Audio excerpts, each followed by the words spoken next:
कार्तिक मास महात्म्य 17 अक्टूबर से 15 नवंबर तक रहेगा। कार्तिक मास पूर्णिमा से पूर्णिमा तक माना जाता है, यानी स्नान आपका 17 अक्टूबर से शुरू हो जाएगा और 15 नवंबर तक रहेगा। कार्तिक मास की बड़ी ही अद्भुत महिमा है। यह पद्म पुराण और स्कंद पुराण से महिमा ब्रह्मा जी बता रहे हैं कि स्त्रियों और पुरुषों ने जन्म से लेकर जो पाप किया हो वह सब कार्तिक मास में दीप दान करने से नष्ट हो जाता है। यह मास भगवान विष्णु को सदा ही प्रिय तथा भोग और मोक्ष रूपी फल प्रदान करने वाला है। रात्रि में भगवान विष्णु के समीप जागरण करना चाहिए। प्रातः काल स्नान करना चाहिए, यानी आपको यह स्नान सूर्योदय के पहले करना है। तुलसी की सेवा में संलग्न रहना चाहिए, उद्यापन करना चाहिए और दीपदान करना चाहिए। ये 5 चीजें कार्तिक में बड़ी ही मुख्य है। उद्यापन क्या है कि कार्तिक मास का जब आखिरी दिन हो, जब पूर्णिमा हो, तो उस दिन आपको दान पुण्य किया जाता है। ब्राह्मण को अथवा गरीबों को यह दान किया जाता है। इन 5 नियमों का पालन करने से कार्तिक मास का व्रत करने वाला पुरुष व्रत के पूर्ण फल का भागी होता है। कार्तिक मास में प्रातः स्नान करना पापनाशक है, यानी समस्त पापों का भस्म कर देगा। सूर्योदय से पहले उठकर स्नान करना है।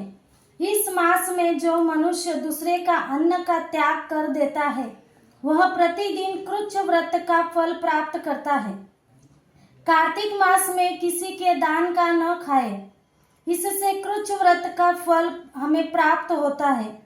कृच्छ व्रत क्या है पता है आपको? कृच्छ व्रत ऐसा है कि इसमें पहले दिन आपको निराहार रहा जाता है और दूसरे दिन पंचगव्य पीकर उपवास किया जाता है। इतना कठिन व्रत है। कार्तिक मास में एक एक दिन आपकी तपस्या होगी। कार्तिक में शहद का सेवन, कासे में बर्तन, भोजन और मैथुन का विशेष रूप से त्याग कर देना चाहिए। चंद्रमा और सूर्य ग्रहण के काल में ब्राह्मणों को पृथ्वी दान करने से जिस फल की प्राप्ति होती है वह फल कार्तिक में भूमि पर शयन करने वाले पुरुष को स्वतः प्राप्त हो जाता है।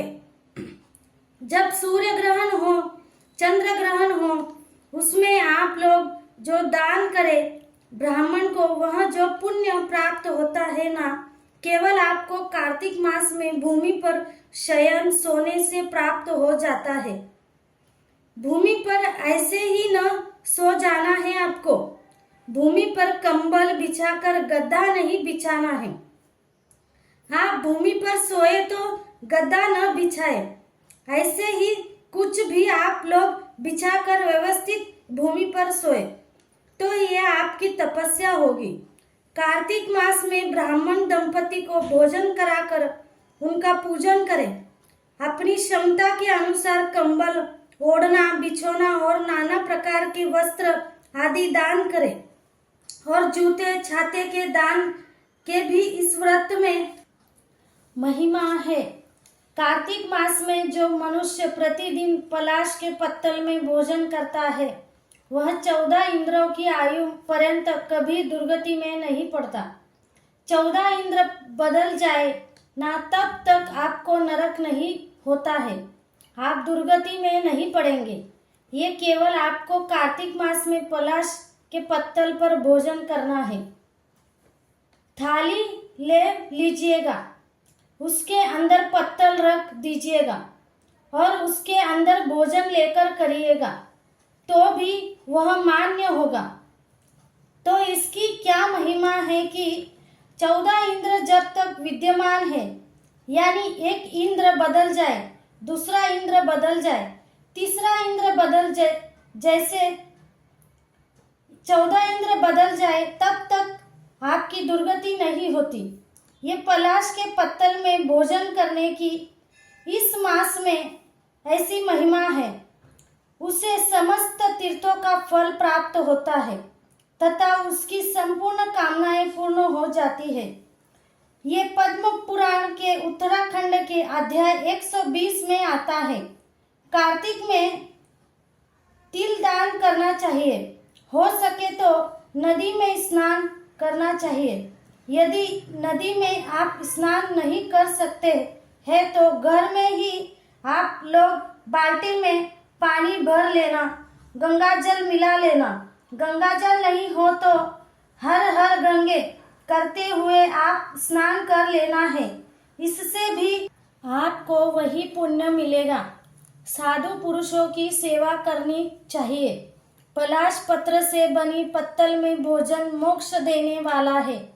कार्तिक मास में मौन व्रत का पालन, पलाश के पत्तों में भोजन, तिल मिश्रित जल से स्नान, निरंतर क्षमा का आश्रय और पृथ्वी पर शयन, इन नियमों का पालन करने वाला पुरुष युग युग के संचित पापों का नाश कर डालता है। तो जब भी आप लोग स्नान के लिए जाए तो स्नान के जल में आप लोग तिल मिला दे, काला तिल, सफेद तिल, और उसे स्नान करें। तुलसी पत्र यदि उसके अंदर मिला हो उस जल में तो और भी अद्भुत महिमा हो जाती है।